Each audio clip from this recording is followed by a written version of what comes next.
Hello there. Isn't it nice for all of you to come out tonight and hear about the Great War? My name is Clara Ann Starnes. Today is September 22nd, 1918, and I'm 17 years old. I have spent most of my life, so far, being surrounded by and loving books. But let me tell you, nothing I have ever read in a book has prepared me for this war. They say the Great War is a modern war with armies killing on a massive scale. Practically a whole generation of young men have had their lives cut brutally short, and many of the women who waved their sweethearts off to war have become widows and spinsters in their teens. People think I do not notice because I'm a quiet type girl. Well, just because I am quiet does not mean that I am not paying attention. Quite the opposite, actually. I listen to everything when they speak about the war. Also, if I may say so myself, I am quite smart too. Not only have I been an avid reader my entire life, but I went to my father's one-room schoolhouse until I graduated after the 8th grade. Let me share one thing with you. When your father runs the school, you do not get marked absent or turn in poor grades. As of now, I am finishing high school at TBI, which, if you do not know, is quite unusual for the girls of this time. Cookeville is a small town. I mean, really small. There are only about 2,200 people who live here.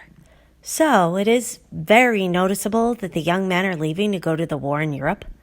My friend, Benton Carlton, shipped out a few months ago. I heard he will be here tonight. Have you met him?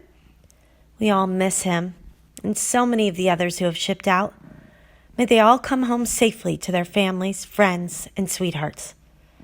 It is also very noticeable who is not going. We are all hearing stories of prominent people using wealth and connections to keep their children out of harm's way. Hardly seems fair, does it? Why is it all right for one to have to go and not another? Besides the boys being gone and sorely missed, things around town have changed in other ways. Did you know that some of my friends' mothers have gone out to work? Also, my friend Ruth and I were leaving the Strand the other day, and we heard there was a bad sickness going around. Spanish flu, they called it. Some of our boys have died before they could ever leave American soil. The flu and pneumonia have gotten so bad, and in school we have had several curriculum changes, and we attend required patriotism sessions. During this war period so far, there has been a strong focus on nationalism and patriotism, which has significantly affected education. President Wilson and the United States government have funded a series of pamphlets, posters, bulletins, and speeches which promote strong nationalism and anti-German sentiments. These programs also promote things like volunteering with federal organizations such as the Reserve Officers Training Corps and buying war bonds to support the government.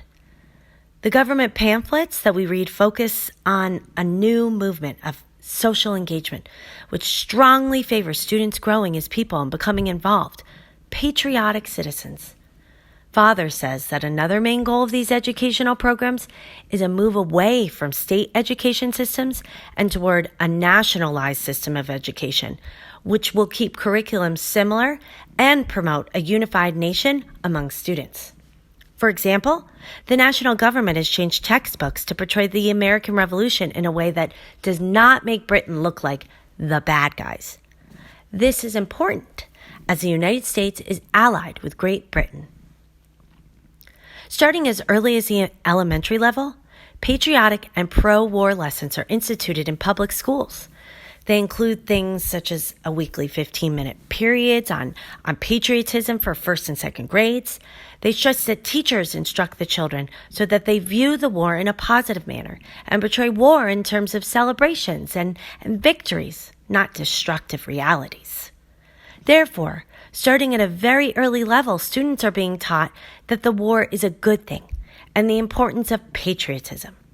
Specific programs and in-school curricula target the patriotic development of children, especially kids my age. For example, every senior in high school received their own pamphlet back in January called Study of the Great War. This pamphlet encourages hostility for Germany and emphasizes the importance of an Allied victory. Posters for groups such as the ROTC and Boy Scouts depict teenagers helping the war effort as being courageous and admired.